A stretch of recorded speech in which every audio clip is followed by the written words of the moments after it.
అనంతపూర్లో మొన్ననే కేంద్ర మంత్రి వచ్చారు.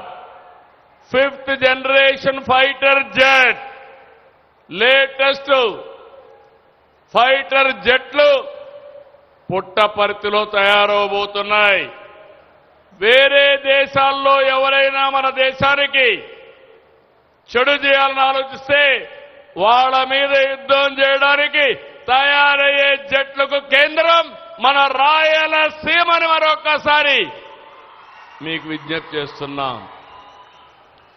అక్కడిని డిఫెన్స్ కారిడార్గా బెంగళూరు నుంచి పుట్టపర్తి వరకు డిఫెన్స్ కారిడార్గా పెడతాం. అక్కడనే ఏరోస్పేస్.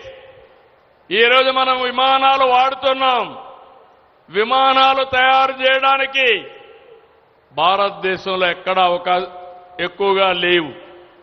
తప్పకుండా రాయలసీమలోనే విమానాలు తయారు చేసే పరిస్థితి వస్తుంది. ఇంకో పక్క ఎలక్ట్రానిక్స్. మీరు వాడే ఏ ఫోన్ అయినా, మీరు వాడే ఏ ఎలక్ట్రానిక్స్ అయినా మన దగ్గరనే తయారు చేస్తాం. కియా మోటార్స్ వచ్చింది. ఆటోమొబైల్ కేంద్రం రాయలసీమ.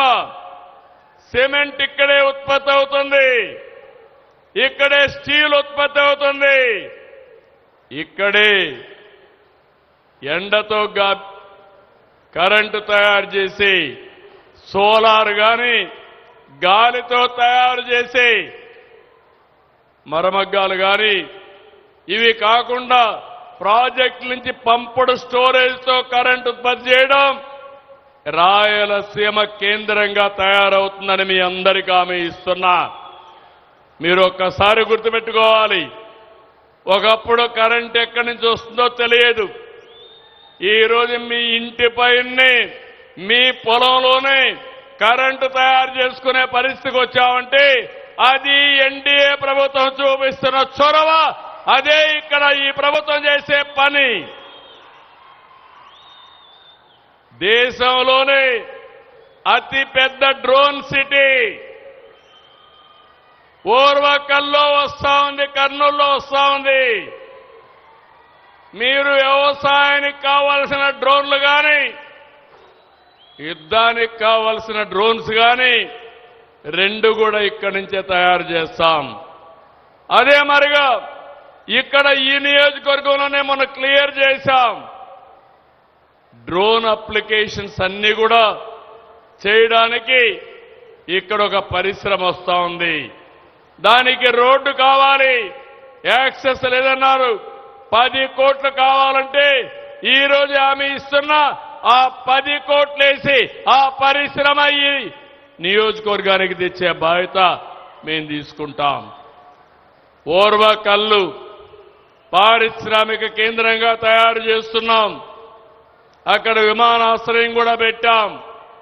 కర్నూలుకి మీకు అందరికీ హామీ ఇస్తున్నాం. వీలైనంత తొందరలోనే హైకోర్టు బెంచ్ని, ముందు అవసరమైన సర్క్యూట్ బెంచ్ పెట్టి మళ్లీ హైకోర్టు బెంచ్ని పెట్టే బాధ్యత ఈ ప్రభుత్వం తీసుకుంటామని మీ అందరికీ హామీ ఇస్తున్నా.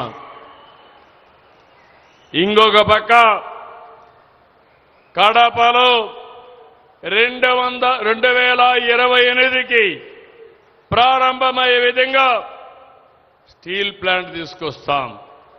గడచిన ప్రభుత్వాలు కానీ నాయకులు డ్రామాలు ఆడారు. బ్రహ్మణి స్టీల్ అన్నారు, భ్రమ కల్పించారు, పెద్ద అవినీతి చేశారు, తర్వాత ఫౌండేషన్ వేశారు. అది ఎక్కడుందో తెలియదు.